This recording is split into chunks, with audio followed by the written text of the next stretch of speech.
zërin, ashtu si shke ngritur zërin disa herë, por unë jam i mendimit që siç konsiderohet gjyqtari, prokurori, deputeti, si vrasje në rrethana cilësuese apo tentativë vrasje, duhet futet dhe avokati në rrethana cilësuese për shkak të punës, që të qellohet në mënyrë barbare një avokat dhe të gjithë të heshtim është shumë e rëndë.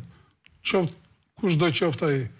Mendoj që në rastin konkret shteti duhet të jetë vigjilent për të arritur për të zbuluar këta lloj tipash që avokat, gjyqtar, prokuror, doktor janë një sër kategori që për shkak të rrethanave cilësuese të mos arrihet të goditen ose të parandalohen këto lloj ngjarjesh. Ja kuptoj. Një koment për vendimin e gjykatës kushtetuese për Belinda Ballukun? Është një vendim i turpshëm.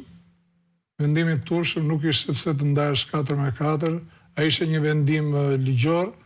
Ndaj spakut nuk mund të merresh në mënyrë administrative një vendim i gjykatës kushtetuese. Do të prodhoj apo nuk do të prodhoj efekte juridike. Kjo varet nga kryeministri i vendit, i cili deri tani nuk po e pranon. Do ta pranoj, por mendimallësia e tij nuk do që ta pranoj. Nuk do të pranoj një vendim gjykate. Dhe kur një vendim gjykate nuk e pranon kryeministri, imagjino populli thjesht që nuk e pranon se pranon dhe ikën me vrap.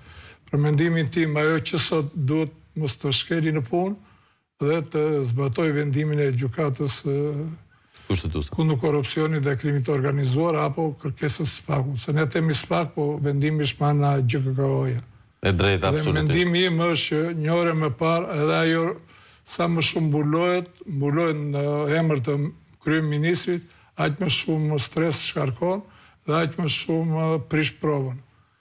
Qëllimi i hetimit është që provën ta mbajë të gjallë në hetim dhe në gjykim, por jo ta prishë atë dhe ta sfumojë provën.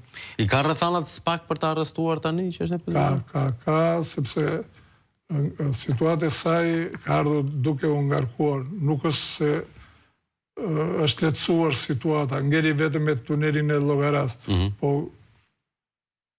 akuzat të tjera si lotet e Unazës e tjera, nëse ka dalë emri i saj, dihet në gjithë botën që ministri përgjigjet penalisht, personalisht edhe nuk ka pse të ketë mburoj kryeministri, sepse ka kosto dhe kryeministri, ka kosto dhe vetë ajo parti. Plus populli që është i agjituar, kur po futen në burg për 35.000 lekë mos pagesë energjie elektrike, jo për 50 milion euro, që është një shumë astronomike. Dakor, avokat Viçaj, faleminderit shumë që ishit me ne sot në mëngjes. Ne do kalojmë në shkëputje publicitare, miq të dashur, rikthehemi më njëherë pas pak, qëndroni me Kafe Shqeto.